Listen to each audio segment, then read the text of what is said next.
Let's go. All right, on this episode of Bouts Talking Bouts, happy to be welcoming on an individual who I've been watching for quite a while, decorated K1 Max champion, acclaimed shootboxing title holder, also got into the MMA fighting space there. I'm talking to Andy Souwer. How's the day going so far there, Andy? Yeah, doing fine. The evening is coming and just finished dinner. So with the family, as you can see, so doing well. End of the week. So I've been back to the Netherlands for almost quite a bit, for 2 weeks almost. So feeling good. It's like the tension is gone now. You know, the tension of being the fighter. So it's a great experience so far. Thanks for asking. Yeah, no, I mean, what a legendary kind of run, and it's good to hear that you're, settling in well with everything there. And I think in certain regards, a great way to go out because, I mean, you fought just an absolute lion and Marat Grigorian, and I thought you definitely showed instances of, having success in different moments of that fight there, and just being part of such a big tournament like one first strike. I mean, was obviously didn't align with the outcome per se, but was that as ideal of a send-off as you could have had? Because it seemed like a lot of, positive aspects going on. Yeah, you know what, Dylan? To be honest, I'm not a fighter anymore for let's say, for more than 10 years. So, to be honest, and I kept on going as a fighter because there were many reasons to go on. And while there was just one good reason needed to quit, and I had one good reason I got a few. But on the other hand, I never dared to stop fighting, do some different reasons. And as you could see, still next year I will be 40 years old. And to be honest, you still can see that I can box, so that's not a problem, But that one thing that fighters have on the expert class, that the will to win, or like Muhammad Ali said in his previous prime time, he said you need a desire. You need a desire to be the best, to conquer the whole world, to conquer every title you can get, and not to be arrogant, but I already done that. And yeah, I just kept on going, but I missed that one thing, that has many names. But for example, like Muhammad Ali said, I missed the desire to win and as you could see, Mara, that he has it still. He still wants to be the best of the world. He wants to shine. He wants to stand on the big stage, and he wants to be a champion. And of course, I want to be a champion. But like I told in the previous interviews,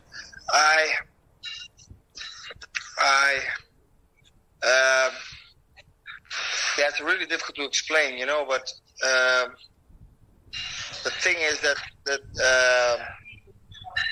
once again, not to argue, I've already done it, and it's really difficult to tell people who never understand this, because it's a weird thing, and I just miss the fight. I miss the greediness, to be the best of the world, and I just did it for a couple of reasons. Also financial, because I did a bit bad business, I need to come back financially. So to be honest, so yeah, that was one of the reasons. If you go into the ring, or in this case, I went in the octagon with the mindset of only the money, and if you don't care about anything anymore, then it's really dangerous too, So in the past, I had a few fights who went really dangerous because I didn't have the 100% focus against guys, top-level guys. For example, Jotsikla, he punched me on my eye.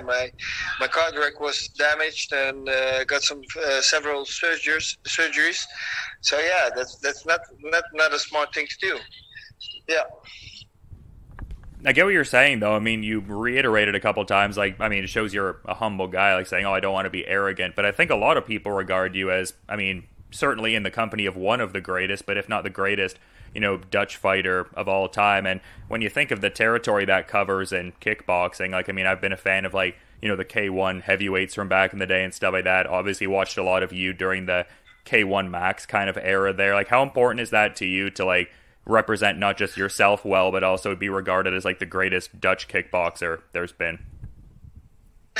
Yeah, I think maybe I'm just maybe sometimes I'm too focused on being down to earth or something, But it doesn't feel that I don't feel the need to tell that I'm the best.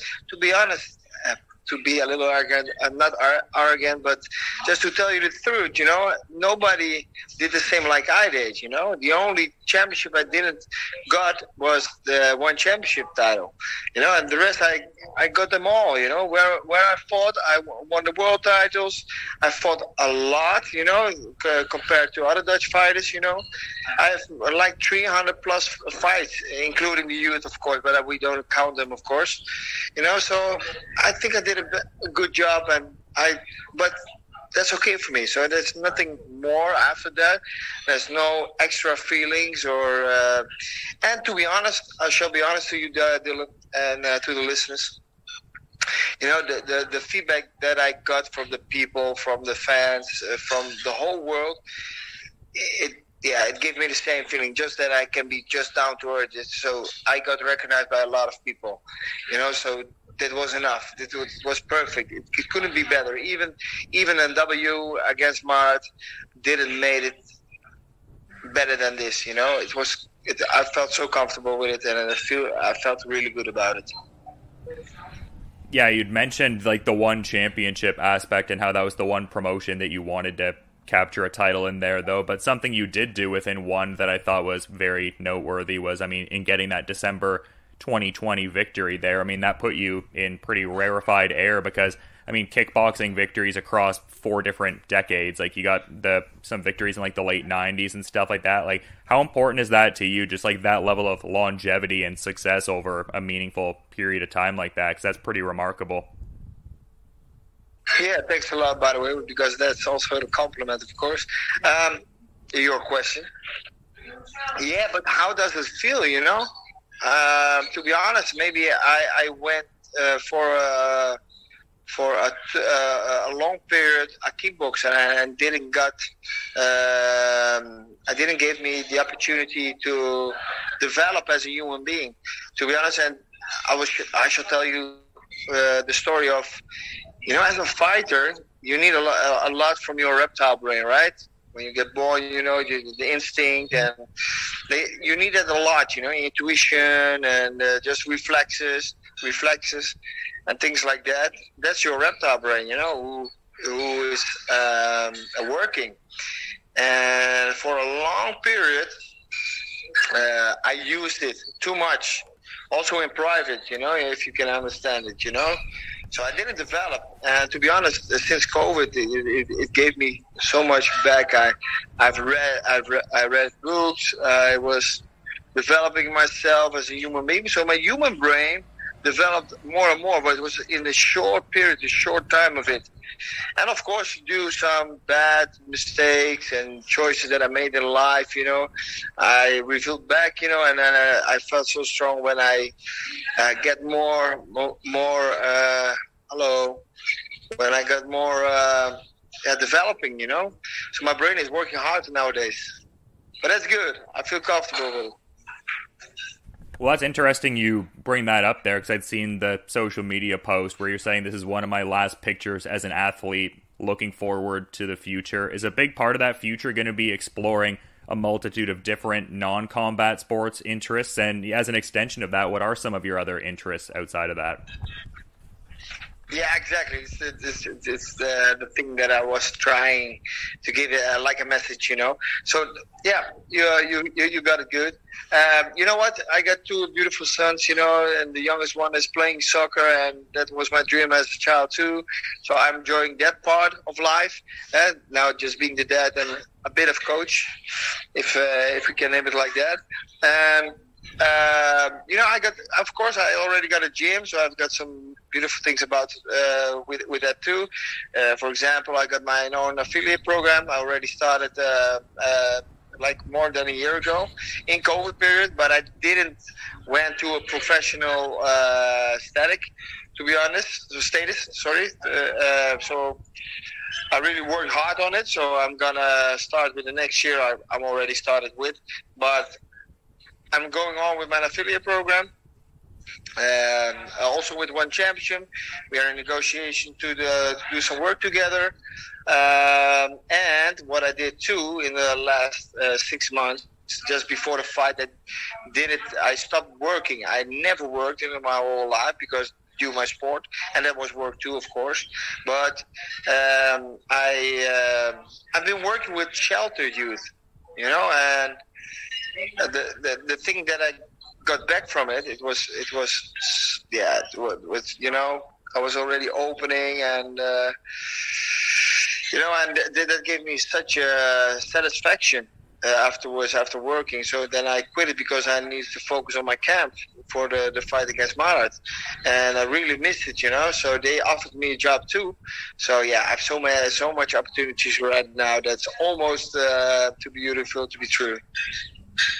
Yeah, that must mean the world to you to be able to help out, people in a tough spot and use your platform in that kind of way, man. That's awesome to hear. I'm glad to hear you're looking to do a lot more of that because, you have a huge platform and a great story yourself. You kind of had your own difficulties when you were a kid with different, sicknesses and stuff like that, like the asthma and whatnot, and just the general idea of overcoming adversities. I imagine kids hearing from you, it's hugely inspiring to them.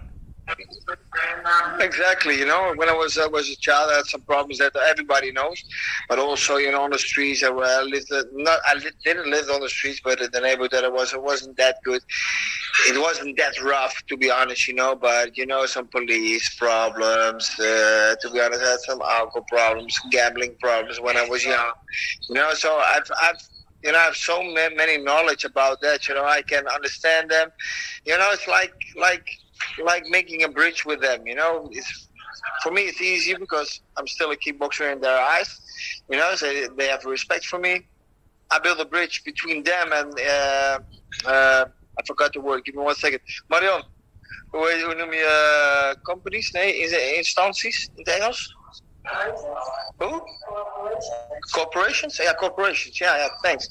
So between corporations and the youth by themselves, sometimes it's really difficult because they are tired of them because they working almost all their life with them, or else they didn't need a shelter, because they have already their problems. So yeah, so I'm just coaching them and using my name, using my knowledge from the past, So yeah, just giving back, that's what I'm trying to say also in my posts, I'm just giving.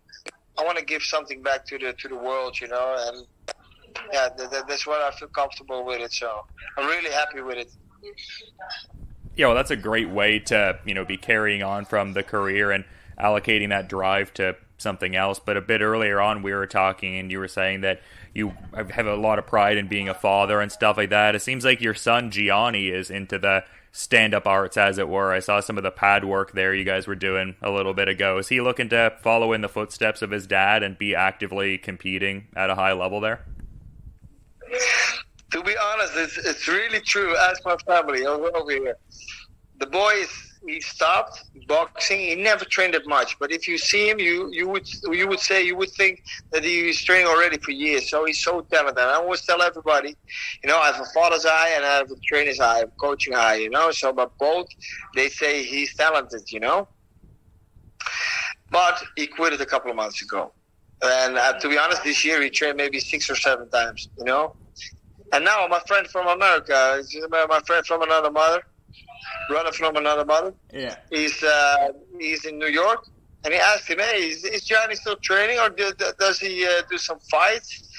I said, "No, man." I said, "Hey, man, I can arrange a Madison Square Garden fight," and I just named it. I just told it to my family, and while he was here, and he was enthusiastic, So who knows? I was going to say, he's just innately talented, just gets it from his dad, eh? Like, he doesn't have to put in a great deal of time, just a few sessions a year, and then he's good to go. He looks competition ready. Yeah, you know what? It's a thing, like I just, before in the beginning of our conversation, he got that one thing that others don't have. Talented fighters can box, they can show technical. If you see pad work, you can see it. If you look to him on pad work, it looks good, but many people look good on the camera and on pads, Yeah, sure. But he has one thing, he's so in control while he's fighting. we call it, it's like control aggressiveness. Do you understand? On the right way. It's not full aggressive that he's mad or he's black or whatsoever. He's just in control. He does the right things on the moment that it gets difficult or hard.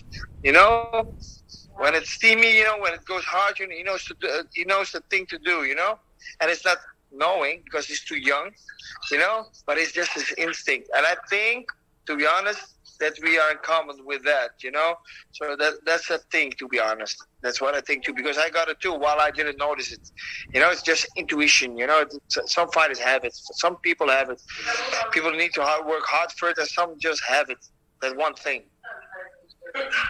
Yeah, for sure. It always seemed like the fight IQ was a big part of your approach there, and I think relates to, like, the fact you were successful across so many different combat disciplines there, like the shoot boxing kind of success and stuff like that. Because, I mean, some kickboxers will kind of just go in that lane, and, like, fair play. Like, kickboxing is a great space. But, yeah, I mean, you got into the MMA, the shoot boxing as well. How much of, like, the fight IQ kind of, like, allowed for that fluid going back and forth between different sports? Because some people are a little, maybe, like, risk-averse in that sense. Like, it's like, I don't know if I want to cross over to a discipline now where all of a sudden, like, throws and elbows and everything is a legal thing to do. Exactly. Yeah, to be honest, I was always insecure, you know, so I was always thinking that my opponent would be better. So I was always looking to. So many Dutch kickboxers would say, "No, I'm gonna fight from my own confidence and my own skills." And no, man, I never did it. You know, I always, in my opinion, I was the weakest of the two, and so I was really looking forward to see and to recognize all the things that I knew from my opponent. So before the fight, I was always looking to my opponent, what he did best and what he wasn't, what was his pattern. So that's why I always was skilled about, as you could name it, a smart IQ, you know, as a fighter. I was tempting, I was feeling, I was recognizing things, you know, and when I felt that I recognized everything and I did crazy things or something, I was just developing, and then I just go on, and step by step I control the fight, mostly. Yeah, it seems like you had a very focused effort on, like, shoring up a lot of aspects of your game, like, especially in MMA too, because sometimes, like, kickboxers will come over and they'll maybe develop some takedown defense, but mostly want to orient it to, like, the game they already have. But I love that you have, like, a submission win in MMA competition, like you got that armbar victory there. Like, how important are those kind of moments, like just seeing the, I guess, incremental work you put in the gym on, like, a day-to-day basis kind of manifest in a result like that? Yeah, thanks, buddy, for the compliment. But yeah, the manifesting, it was a bit weird because, to be honest, and probably you didn't saw it because I'm always focused, but I really got a problem after Darren Cruikshank. So my second fight was against a former UFC fighter who had 20 plus fights, you know. Yeah. And the Japanese guys asked me, "Do you want to fight him?" And maybe that's a thing from kickboxing, especially in Holland. We don't mind. We don't care about taking fights. We don't mind it, you know. That's a bit rough. It's a bit ego, you know. And sometimes it isn't smart, and especially in my case, my second fight, I just trained for 9 months or 10 months, and they offered me to fight Darren Cruikshank, and I thought by myself, "Whoa, this is going to be so difficult." But you know, we are fighters. Let's do it. And eventually, you know, he played with me, and I thought, "Oh yes, I can defend myself." I felt already stuck in the beginning. But I could avoid his attempt, defend his attempts, you know. I think I'm good, you know. But he was just playing around, you know. And since then, my confidence went down really hard, you know. So in my third fight, I was fighting against Olympic, silver Olympic medal winner, a Japanese. But under the terms of, not the terms, but under the saying of, yeah, he's old Eddie, no worries, you know. And he had also 20 plus MMA fights, you know. So that was my third fight, so my confidence went down. It's crazy. So yeah. But then again, it was a great experience. To be honest, it was a really, really nice experience. Yeah, I mean, just because, like, there was, like, the throws and some of the aspects of shoot boxing and kickboxing, it's like, oh yeah, I might as well see, you know, how MMA goes, just expanding the grappling a little bit more. But you've had so many legendary fights in your career, and I was seeing that you shouted out, the fight you had there with Masato, the third go-around there, and some other fights you've referenced on social media. Is there like any particular fight that, now you're retired, you look back on with a certain level of fondness, like maybe a best performance or a moment where you overcame certain adversity? Like, is there a special kind of fight that you find yourself oftentimes thinking of? Yeah, to be honest, there was a moment that I already was asking for the fight against Masato, and of course he was the big star of Japan. And to be honest, it was truly earned it. He was different than the rest. It was different than every other Japanese fighter because he was in control. He punched fast, hard, and he didn't have the. With all due respect, the weakness of the Japanese in some way. That maybe it's too hard what I'm saying, but I can't explain it different than that. But he was really good, and I was already asking for the fight while I was in shoot boxing. So in the interviews in the magazine in Japan, he said, "You know what? Go in line, brother." And to be honest, your level is not that good, so you're just shoot boxing. We are K1 and just step behind in the lane and maybe we see each other. But for now, your level is so weak, so no worries. So that triggered me a lot. And suddenly a couple of years later, like 4 years later, I had the opportunity to fight him in a tournament, and I was already in his bracket. And I thought by myself, if I win, he's going to be my second opponent, so that would be my chance, And then eventually in 2006, I met him in our final of our tournament of K1 Max, and it was the second fight, the Hell final, and I know he was already hurt. I had a tough fight too against Virgil Galacota, boxer. Already got knocked out in the first, and eventually on the end of the third round I knocked him out. So it was a really spectacular fight. He had already a spectacular fight against, I can't remember, but we had both a hard fight. So in that way it was equal. And then I met him, and I won, and I even scored it down. Wow, the Japanese were always protecting him, and he gave him a down. So I was surprised about it, and that's why I also won the fight. And that extraordinary feeling that I had, the adrenaline and the feelings. Sorry, there was a dog on my belly. It's funny. I've got a dog licking me right now too. Actually, I'm not on camera, but my dog just kind of came over, so it's funny timing. Wow, look at this.